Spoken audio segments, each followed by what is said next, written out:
Question number 3. This one will be Ms. Chavez. 30 seconds for many residents believe Ward 6 is the pothole capital of Greater Riverside. Given tight budget restraints at City Hall, what steps will you take to ensure that Ward 6 gets the funding needed to repair our streets? Ms. Chavez? I would like to talk to our maintenance people because the stuff that they're using to resurface our streets is terrible. It corrodes really easily, so I'd like to change, maybe they could change the stuff that they're using on that. Yes, our roads need to be improved, but so far they keep on crumbling. So not only that, our sewer systems haven't changed for a long time either. We're having problems with our sewer systems too. Especially because now we have less water going into those sewer systems, and that's created a problem too. Thank you. Mr. Perry? I've spoken to well over a few thousand people in this ward. The #1 complaint by far is street resurfacing. By far, it outnumbers all the other complaints that I have listened to. We have over $34 million that's going to be allocated for street repair. How those sites are selected and prioritized needs to be discussed, it needs to be evaluated. It's time for Ward 6 to get its fair share of projects on this side of town, and it has to start with road resurfacing. It's going to take leadership, it's going to take some... Mr. Allen. Stop.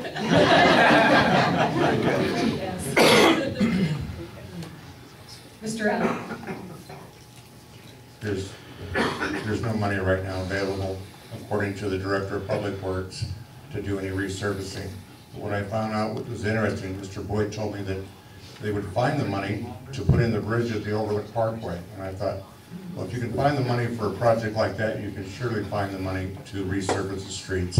And it's not just a matter of resurfacing them, they have to be torn down to the base, or we're going to continually have the same problem. The asphalt is hydraulicing because of the buses.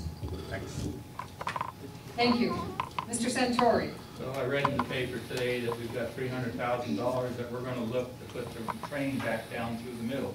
So apparently if it's $300,000 for that, we should be able to fill up some potholes and do some repaving.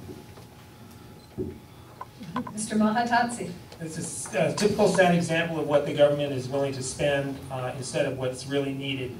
I'm willing to look at outside communities, see what they might suggest. And there's all kinds of people with ingenuity out in this community itself that can come up with great ideas on how to build a more long-lasting surface on the street. Thank you. Now we're going to question number 4. Excuse me. My little system here. Excuse me, Mr. Andrews. Please go. The City Council did vote $32 to $34 million for street repair. They're going to use future gas taxes to do that, which is something that I'm not so sure that I like, because we're mortgaging the future for now, but our streets are so bad that I really think it's necessary. They spent so much money on the Renaissance on other things that they should have spent on street repair, that we shouldn't be having to mortgage our future to take care of it now. Thank you.